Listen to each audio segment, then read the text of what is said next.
I mean, it just had pews on both sides and a single aisle down the middle. And so it was No, it didn't. Small. It had 2 aisles. Remember, there's 3 sections. There were? Yeah, there was. I don't remember that. I thought it was just 2.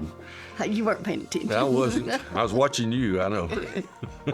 My family moved to Texas in 1956 from Tennessee, and we came to First Baptist because my grandparents were members here. Yeah, we joined in the fall of 1981.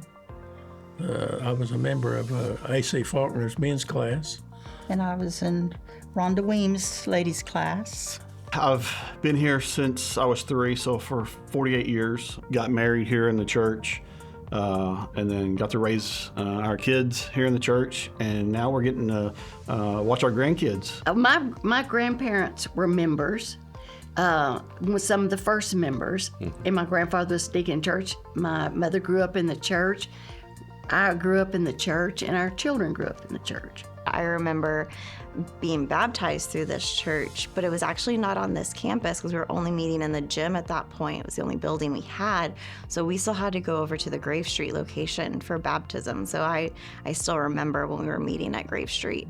Yeah, when we were kids, the old church, it didn't have an entrance to the baptistry. You had to go outside and climb through a window with a ladder into the baptistry.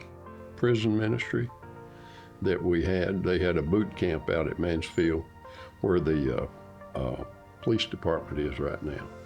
And kiddos that had gotten in trouble came to the boot camp. And Ron and Pris Redmond and I were active out there, gosh, I guess 3 to 4 years, maybe 5, I don't know. Single parent fair. Oh, yeah. We invited single parents to show up. We had changing oil in cars, haircuts, coats for the children, and We had a CPA, a couple of CPAs, talked to them about their income taxes and like some of the Christmas cantatas and stuff, because we raise sheep, that we would bring them in, and they're like, how are you going to get them in here? And to bring the sheep up on a stage and bring them down and have a part of that and be able to protect that, and because that was just something you didn't bring live animals in. Remember, Freddie Spann was our music director and youth pastor and RA director, and he had an old, I think 51 Chevrolet, and we would put about 8 or 9 boys in the back of that thing, and we would go to Fort Worth at seminary and play football. After my husband and I got married, we worked in the bus ministry for about 25 years. Don Miller got us into that. And so we did that for, visited with brought children back and forth to church for years. I believe I was even one of those kids that got picked up on that bus ministry at one time or another. One time, Brother Moore was preaching, and a couple that belonged to our church, their daughter was home from college, and she had brought her pet monkey, and it had a leash around its neck. Now, the story has grown, and now they have it where that monkey is just going all over the church, but that was just not true. Well, whenever they had the altar call, the people got up and quietly took the monkey out. Well, Don Miller, we used to have meet for visitation for bus ministry on Saturday morning.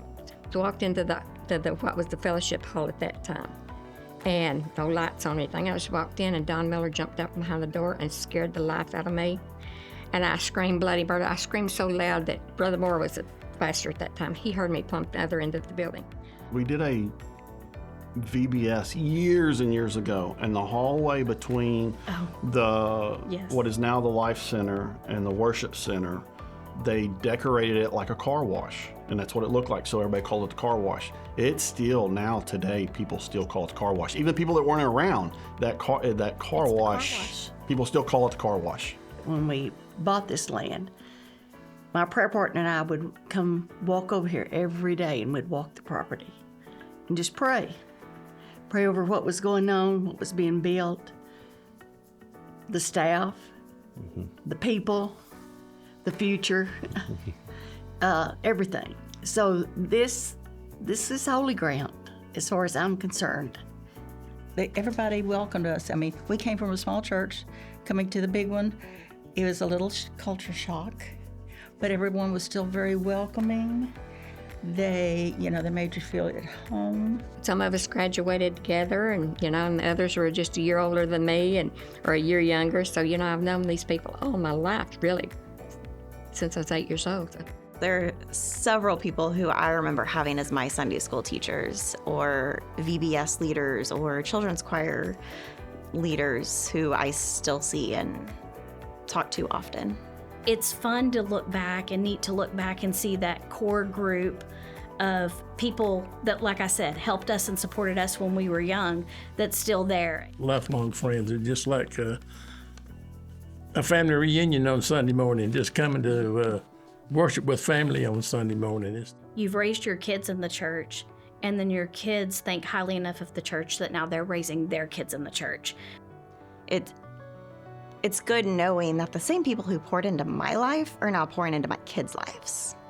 God many times shows his faithfulness through the hard times. It was heartache, the things that we went through so many times, and losing good friends.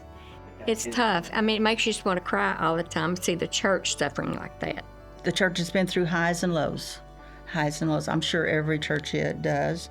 Just to look back and see just how faithful he was to this church and the people that are here. But, God saw us through it, and he kept us going, and we're still strong now. I see it as God's way of growing us. It's like little children making mistakes. They learn from it, and I just see us going forward. Maybe ups and downs coming ahead.